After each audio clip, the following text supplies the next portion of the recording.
धोखेबाज गू चैन अपनी गर्लफ्रेंड के साथ खुश दिखाई दे रहा है। इसका मिशन ये है कि ये अपने अंकल को प्रेसिडेंट के पोजीशन से हटा के खुद जिन ग्रुप का बॉस बन जाए।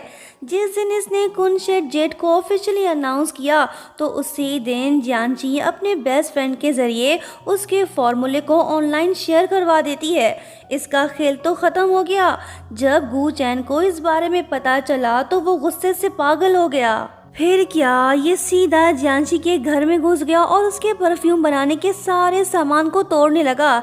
जब जियांची इसे रोकने की कोशिश करती है तो ये उसे धकेल देता है। गू चैन इसे धमकाने लगा कि अगर तुम पास नहीं आई तो मैं तुम्हारे ग्रैंडपा को नहीं छोड़ूंगा। इसकी ये धमकी सुन जियांची तो घबरा गई। ये इसके चेहरे पर जैस्मिन पाउडर छिड़क देती है जिससे गू चैन को एलर्जी है। इसके चेहरे पर रैशेस निकल आए। अपनी हालत देख गू चैन और भी ज्यादा गुस्सा हो गया। अब तो ये इसे नहीं छोड़ेगा। ये इस पे हाथ उठाने ही वाला होता है कि तभी लूजन आके इसे रोक लेता है। लड़की शॉक्ड और साथ में भतीजा भी। गू चैन कहने लगा कि अंकल आप यहाँ पे कैसे? इस लड़की ने हमारे न्यू प्रोडक्ट की लॉन्च बर्बाद कर दी, आप इसे पनिश करो। लूजन बोलता है कि अभी के अभी इससे माफ़ी मांग। मुझे सब कुछ पता चल गया है। तुमने जिन फैमिली को शर्मिंदा किया, माफ़ी मांगते हो या फिर मैं पुलिस को कॉल करूं? गू चैन ने डर के मारे अपनी एक्स गर्लफ्रेंड से माफ़ी मांग ली। असिस्टेंट इससे बोलता है कि ये काफ़ी नहीं, इसे पैसे भी दे।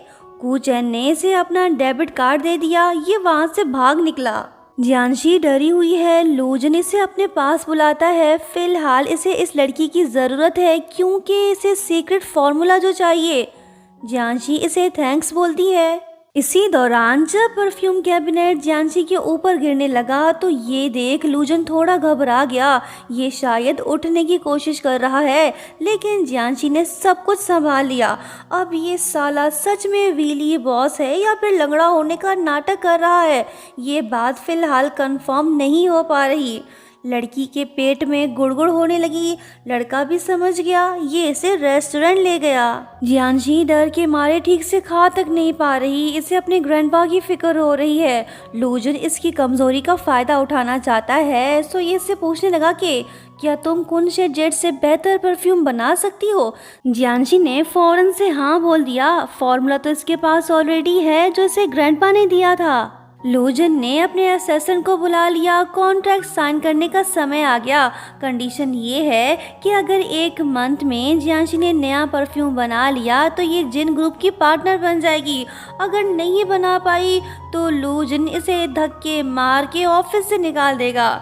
जियांची मान गई, इसे खुद पे भरोसा जो है। फिर जब ये लूजन को अपने और गू चैन के रिलेशनशिप के बारे में बताने लगी तो वो आगे से कहने लगा कि मुझे इन बातों में कोई दिलचस्पी नहीं। आई नो तुम्हारे ग्रैंडपा नर्सिंग होम में हैं, वो मेरे अंडर है, तुम उनकी फिक्र मत करो, अपने काम पे फोकस करो। ये बात जानते ही जियांची के दिल को सुकून मिला। इसने कॉन्ट्रैक्ट साइन कर लिया।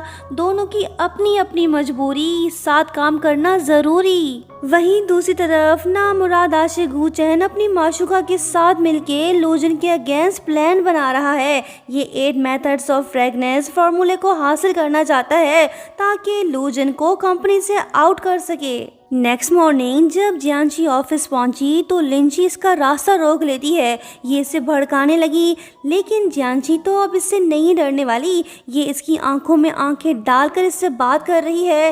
लिंची इससे डर तो गई लेकिन ये सुधरने वाली नहीं। लूजन ने जियांची को रिसर्च करने का काम सौंप दिया। इसे 15 दिन के टूर पे जाना होगा। जियांची भी इसे यकीन दिलाती है कि वो कामयाब हो के रहेगी। जब ये वापस जा रही होती है तो तभी मिस्टर हान ने ऑरेंज जूस की बोतल इसके हाथ में पकड़ा दी। जियांची को किसी पे यकीन नहीं, इसने वो बोतल टेबल पे रख दी। लिंची भी यहीं आसपास ही मौजूद है। इसे जियांची के फिंगरप्रिंट्स चाहिए थे जो इससे मिल गए। अब ये उसके लॉकर को ओपन करके उसके सीक्रेट फार्मूले को चुराने की कोशिश करेगी। उधर दूसरी तरफ असिस्टेंट आके लूजन को बताने लगता है कि बॉस जिस स्ट्रेंजर पर्सन ने जियांची पे अटैक किया था उसे लिंची ने भेजा था। लूजन पूछता है कि किस तरह का अटैक? असिस्टेंट बताने लगता है कि तेजाब का अटैक। ये सुन वो बोलता है कि ठीक है, तुम एविडेंस जमा करो, वक्त आने पे लिंची को देख लेंगे, फिलहाल वो हमारे काम आ सकती है। उधर दूसरी तरफ जियांशी ने परफ्यूम बनाना शुरू कर दिया। ये काफ़ी मेहनत कर रही है। वीचैट पे लूजन को वॉइस भेजती है कि बॉस मुझ पे यकीन करें, मैं आपको मायूस नहीं करूँगी। आगे से जवाब आया कि ठीक है, देखते हैं। ये देख जियांशी का मूड तो ऑफ हो गया। कहने लगी कि मिस्टर लंगड़ू बस थोड़ा सा वेट करो, मैं तुम्हारा दिल ज़रूर जीतूंगी। अरे नहीं, इसका फिंगर तो वॉइस रिकॉर्डर पे था। ये वॉइस नोट तो लूजन के पास जा पहुंचा। लड़की के चेहरे से हंसी गायब। ये तो चिल्ला उठी। इसने मैसेज डिलीट तो कर दिया, लेकिन लूजन ने ऑलरेडी वो सुन लिया था। बंदा मुस्कुरा रहा है, कहने लगा कि बच्ची कहीं की। तभी असिस्टेंट आके बोलने लगा कि बॉस गू चैन और उसकी महबूबा ने अपना काम शुरू कर दिया। वैसे बॉस, क्या मिस जियांशी को यूज़ करना हमारे प्लान का हिस्सा है? वो बोलता है कि इस दुनिया में हर कोई अपने इंटरेस्ट के लिए काम करता है। जब ये सब कुछ ख़त्म हो जाएगा तो हम उसे कंपनसेट कर देंगे। असिस्टेंट इसकी बात समझ गया। लूजन को बस फॉर्मूला चाहिए। क्या ये सच में जियांशी को खुद से दूर कर देगा या फिर वो इसकी ज़रूरत बन जाएगा? ये देखना तो अभी बाकी है। उसी रात गू चैन अपनी नई गर्लफ्रेंड के साथ चोरी छुपके से जियांशी के घर में घुस पड़ा ताकि ये सीक्रेट फार्मूला चुरा सके। लूजन भी अपने असिस्टेंट के साथ यहीं आसपास ही मौजूद है। ये ड्रोन से सब कुछ मॉनिटर कर रहा है। गू चैन ने लॉकर तो खोल लिया, लेकिन तभी कोई तीसरा पर्सन वहीं पे आ जाता है। ये भी शायद फार्मूला चुराने आया है। अब ये तीसरा पर्सन आखिर है कौन और इसका लूजन के पास्ट से क्या कनेक्शन है, ये तो हम नेक्स्ट पार्ट में ही देख पाएंगे। दोस्तों, लाइक शेयर सब्सक्राइब और हाँ, प्यारा सा कमेंट करते हुए जाना। Thank you so much for watching. Bye bye.